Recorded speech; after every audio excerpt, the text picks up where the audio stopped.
Alright guys, so today we're gonna review Classroom of the Elite Year 2 light novels. So basically, I read from year 1 all the way, year 1, yeah. And then this is year 2 light novel, and this is a volume 1 of year 2, and then this is yeah. So this is, I basically read up to here now. So this is basically like a roughly, if I were to guess, like probably 15, 13 light novels of year 2 that I read. There's still an extra 2 volumes after this that I don't have, but I don't have access to it right now. But at least for like what I've read so far, yeah, guys, we read almost all of year 2, guys. So from here all the way to here, guys, it's crazy. This will basically just be a review of what I think, how linguistically hard it was for me to read in Japanese. Because surprisingly enough, I wasn't reading this in English, guys. I was reading this in Japanese. So yeah, but in terms of the vocabulary required for you to read something like this, you would roughly need to be in you would roughly need to know 20,000 to 25,000 words in Japanese. So that's like the range of vocabulary you need to read something like this. And the thing with Classroom Elite is that what's difficult about it is the abstract concepts that it explains. There's like a lot of modern abstract academic vocabulary. So that's the thing. If you guys are lacking in modern academic vocabulary, then Classroom Elite would be really good way to basically improve your Japanese up to that level. But that's what that is, right? Because it doesn't compare to ReZero in terms of literary and fantasy terms. Because ReZero has like a different difficulty scale where it's like, even though the vocab range is roughly the same for ReZero, ReZero uses a lot more literary terms, a lot more fantasy terms, right? That are not used in Classroom Elite. So it's kind of crazy. Let's say you were to master Classroom Elite, you would not be able to read ReZero. And if you were to master ReZero, you would not be able to read Classroom Elite because you still have to learn like a bunch of school vocabulary, a bunch of modern abstract, academic vocabulary that just doesn't really appear in ReZero. And the same in vice versa. So that's the thing when it comes to mastering light novels, guys, is you have to really learn words and, concepts and terms that are used in many different types of domains. And just because you've mastered one light novel does not mean you master other light novels, right? Because the amount of vocabulary you need is crazy high. So this would be like Classroom Elite would be like a higher end light novel. Even though the story is very simple to understand in terms of writing style, it is definitely one of the higher end light novels. It's not as easy as, Mushoku Tensei or, maybe Konosuba. Konosuba is like really easy. So yeah, this will be like a higher end one. But in terms of like what happens, guys, crazy. Because, 3 years ago, when I first read ReZero, I read year 2 up to like this. I only read like the first 5 volumes. I think there's like 5. Yeah, I read like the first 4 volumes of year 2. And I stopped. Because that was the only thing that was there. That was the only thing that was out at the time. So I had to wait like another 3 years after that for more volumes to accumulate, right? And that's what I basically. So 3 years later, I reread the entire series from year 1, which is crazy. Like I have to make sure that like rereading an entire light novel series takes a lot of time, guys, because it's not like a manga series where like you can just read it fast. Because it's like rereading One Piece manga would be faster than rereading all of this, because this is crazy. This takes like months to complete. Like rereading all the light novels of Classroom Elite, like from year 1 to year 2 is like, dude, it will take a long time. But in the process, my Japanese definitely did improve. So like I don't really regret it, but it's just like I just need to make sure that like I need to invest that amount of time to really catch up with these series. So yeah, but this was solid, guys. But if you were to pick back up from 3 years ago, these are the volumes that I didn't read. And guys, insane, bro, insane. Like this is probably one of the best light novels for female cast development. So this is gonna be spoilers for this novel. So if you haven't read this novel, then you're gonna get spoiled. But basically in this novel, what happens is Kushida's identity gets revealed completely with the entire class. So all the secret with their past and basically like a bakuroshita, right? Which is a Japanese term, means exposure. It means like it got revealed. The secret got revealed, right? But basically now Kushida, everyone knows like Kushida's like hatred personality, like split personality. Now everyone in the class knows that, because Ayano Koji like kind of like oitsumerareta, which means like kind of like pressured her, like kind of cornered her, right? And what happened at the end of this was Sakura Airi, Sakura Airi got expelled. Yo, which is crazy, bro. And this is when I start to understand more about Ayano Koji's basically personality, because like he was able to just kiristeru, like I don't know the word in English. He was able to just like throw away and just like completely and like cold-heartedly just like throw away Sakura, right? And Airi, like Sakura and Ayano Koji were friends. Like they were like in the same group, right? In the study group, but he just decided like he was like, no, like you're like the lowest of the overall, you know, you're the lowest in terms of ability, so you're gonna go.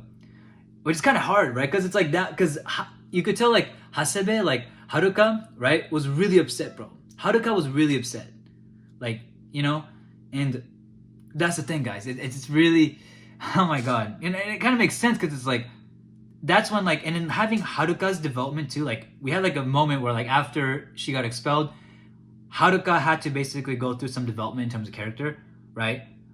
You know, she refused to believe what happened, so she wanted to get revenge on Ayano Koji and Horikita.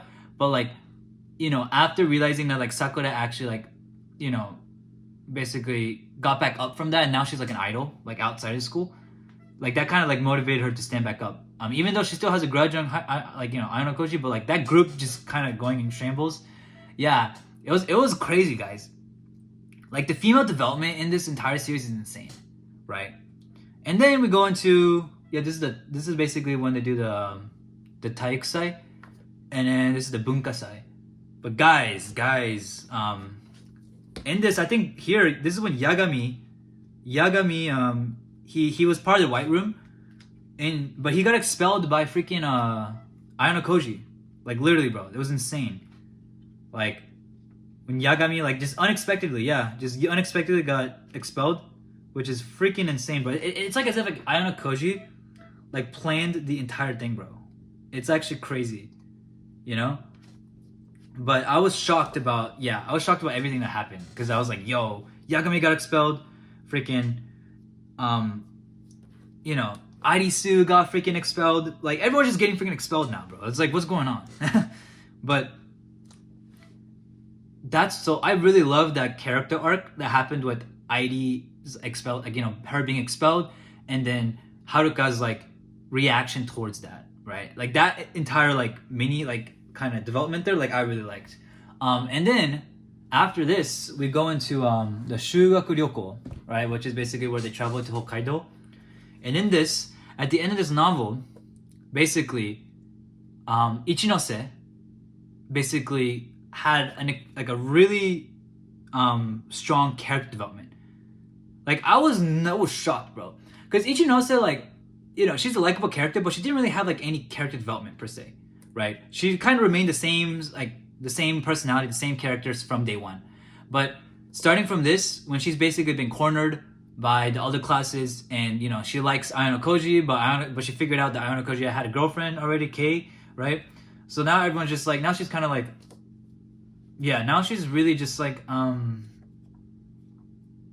yeah, her development is actually absurd, because it's like, I didn't expect it, because and she's like, now she's becoming a little bit more cold-hearted. She still is a Zenin, right? She's still like a good, like really good person, but it's like now she's a little bit more like now she's like a weapon now. So just see that whole entire like interaction with Ayano Koji and Ichinose at the end of the Shugaku Ryoko, right, when they were like in the snow, like that to me was one of the most insane things, bro. That to me was like, wow. I was like so impressed with everything with what happened, because it's like I didn't expect it to be this good, bro.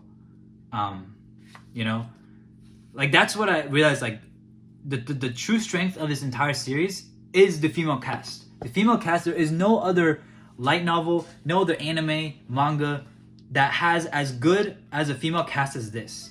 Like even Kiryuin, like look, Kiryuin, like even her, like even she's like a pretty chill, like even her, like she doesn't really contribute that much, but it's like she's still like a really cool character. Just that happens that's like on the side. You know what I mean? So like that's what's crazy, you know? And after that I think we had like after that we might think I forgot what happened here, but more development with Sakanayagi. And now Sakanayagi is just going like crazy with Ayano Koji. Like she does not care if Ayano Koji has a girlfriend. Like she wants him, bro. Like it's crazy. She's Yoshanai. And then like I think in this novel, it got revealed that like Sakanayagi likes Ayano Koji, which is like out of nowhere, bro. Like now she likes you, bro. Like now Ayano Koji's like freaking like it just doesn't make any sense now. It's like now all the girls like him now. It's like, dude, I'm just like, what the freak, bro? I did not expect her to like Ayano Koji. Like that just came out of nowhere. Like there wasn't, because at least with like Ichinose and Karuizawa, like that had a little bit of like development and like, you know, that led up to that, right? But with this, he's just like, oh no, I like him, and I'm just like, what? It's crazy. Oh yeah, and I think also Kushida might like Ayano Koji. It's not made clear. Like it's not like she doesn't clearly like in the light novel, it's not clearly stated that she likes Ayano Koji, but based off her actions with Ayano Koji, you can tell that I think she does like him now, which is insane, guys. And now we're at towards like the end of the basically year 2, which is basically where like Sakanayagi and Ryuen are going to basically taiketsu, right? And they basically made a bet to where like if one of them, you know, loses, they have to get expelled. Like they choose to get expelled. So now they're bound to this contract to where at the next novel, either Ryuen or Sakanayagi is gonna get expelled. Now I don't know who's gonna get expelled, but I think Sakanayagi is probably gonna get expelled because there's no way Ryuen is just gonna leave. There's no way. Like, I would hate that because I love Ryuen as a character. That's the thing with Ryuen. Ryuen is one of the best written characters in the light novel because seeing how he like came back up from being beaten to death like from Ayano Koji and just seeing his whole development, it amazes me. But I think Sakanayagi might lose. I don't know. She might get expelled. But we don't know. Now, it's already out there on the internet, but it's like, I just haven't got the light novels yet, so I don't know yet. But I'm guessing if my hypothesis is that, like, basically, Sakanayagi is going to get expelled. But that's the thing. It's hard for me to talk about this in English because I consume this entire series in Japanese. So I know the terms in Japanese. So when I try to translate it in English, it's just weird. So, like, for me, I think it would have been better for me to talk about this series in Japanese because I read this entire series in Japanese, so it's a little weird for me to be explaining this in English. But it's like, yeah, this light novel definitely is a masterpiece. Definitely on par with Mushoku Tensei. There's only 2 light novels that have at a masterpiece. Like that's Mushoku Tensei and Classmate Elite. Like these 2 are like amazing, like top tier, crazy good. But definitely year 2 was definitely amazing. Like definitely, bro. Like with what's going on here, amazing. I got my Japanese a little better. You know, surprisingly enough, my Japanese ability was around this level, but I was still able to pick up new words and new expressions that I didn't know. So that was actually kind of nice. But yeah, guys, Classmate Elite is pretty solid. I recommend you guys read the light novel. If you're looking for a series that has one of the best female casts and best female character developments, this is the series, guys. This is it. This is it, guys. This is it, because this light novel is really solid for that.